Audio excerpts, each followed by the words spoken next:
नमस्कार, आप देख रहे हैं पंचायती राज न्यूज और मैं हूं आपके साथ अनुष्का। उमरिया जिले में मानसून के आते ही किसानों के खेतों में रोपा लगाने की तेजी देखी जा रही है एवं देश के विभिन्न राज्यों में मानसून की बारिश के साथ ही किसानों ने धान की रोपाई की प्रक्रिया तेज कर दी है। जहां कृषि विशेषज्ञों की किसानों को सलाह है कि रोपाई के लिए 20 से 25 दिन पुरानी पौध नर्सरी का ही उपयोग करें। पौधों के बीच की दूरी लगभग 15 से 20 सेंटीमीटर बनाए रखें ताकि कीट और बीमारियों का खतरा कम हो सके। किसान पूरे साल बारिश का इंतजार करते हैं। धान खरीफ की मुख्य फसल है और धान रोपाई बरसात के मौसम की सर्वोच्च प्राथमिकता का काम है। इन दिनों बारिश अच्छी हो रही है, इसलिए गांवों में किसानों और मजदूरों की व्यस्तता अचानक बढ़ गई है। सब खरीफ फसल की तैयारी में व्यस्त हैं। बादलों के साए तले रंग बिरंगी साड़ियों के लिबास में घुटने के नीचे तक मिट्टी और पानी में धंसी महिलाओं को रोपा लगाते हुए देखा जा रहा है। धान की खेती के मुख्य रूप से 3 चरण होते हैं। पहला चरण मई जून में मानसून के प्रारंभ में ही धान की बेहन या थरहा डालना या नर्सरी तैयार करना एवं दूसरे चरण के अंतर्गत जून जुलाई में रोपाई करना और अंत में सितंबर अक्टूबर माह में कटाई करना। धान की खेती किसान अब वैज्ञानिक तरीके अपना रहे हैं, जिसके तहत समय पर रोपाई, उचित दूरी पर पौध लगाना, उर्वरकों का संतुलित प्रयोग, खरपतवार की निराई, कीट और रोगों की निगरानी, उपचार तथा सही जल प्रबंधन, ये कुछ बातें अच्छी पैदावार की कुंजी हैं।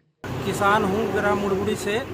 जो ये रोपा लगाते हैं, पूरे ज़िले में रोपा चल रहा है, रोपा लगा रहे हैं। इसमें जो फ़ायदा होता है एक व्यापार के रूप में जो सब लोग करते हैं, अच्छी फसल आने से, ये रोपा लगाने से ही होती है।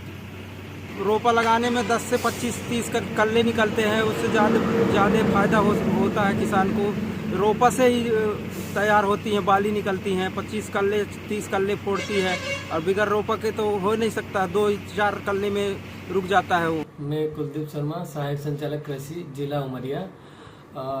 किसान साथियों को सलाह देते हैं कृषि विभाग की, जो वर्तमान जो बुआई का कार्य चल रहा है और बारिश भी जो है जिले में लगातार हो रही है, तो इस दौरान जो है धान में रोपाई का कार्य चल रहा है। रोपाई में किसानों से यह सलाह दी जाती है कि इसको जो है एक धान की श्री मेथड होती है, लाइन टू लाइन सोविंग जिसे हम कहते हैं, 20 अथवा 25 × 25 सेंटीमीटर पौधे से पौधे की दूरी रखेंगे तो उससे जो है पौधे की बढ़िया पैदावार होती है और बेहतर उत्पादन होता है। तो इस प्रकार से जो है लाइन सोइंग से जरूर जो है रोपाई का कार्य करें। किन्हीं क्षेत्रों में अगर मान लिया जाए बारिश की संभावना कम है तो वहां पे जो है धान की डायरेक्ट जो है सीडेड पद्धति है, उससे जो है बुआई कर सकते हैं। और अन्य फसलों जो भी हैं उनको भी जो है रीज और मेड़ पद्धति से जरूर लगाएं, जिससे कि क्या रहे कि अगर कम वर्षा में जो है नमी मिल सके पौधे को, और ज्यादा वर्षा में जो है मेड़ के द्वारा जो है पानी बाहर जा सके। और एक और जो है किसान साथियों को सलाह देना चाहेंगे कि चूंकि 31 जुलाई जो है लास्ट है फसल बीमा का, और जो है हम देख रहे हैं कि हमारे देश प्रदेश जिले में भी जो है अल नीनो का प्रभाव है, कम बारिश की कहीं कहीं संभावना है, सूखे की संभावना है। तो ऐसे में जो है अपनी फसलों का फसल बीमा अवश्य कराएं, जिससे कि आपको नियमानुसार लाभ मिल सके। धन्यवाद।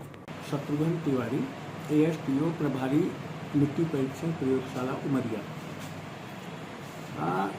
आज जो समय है वो धान की रोपाई का है।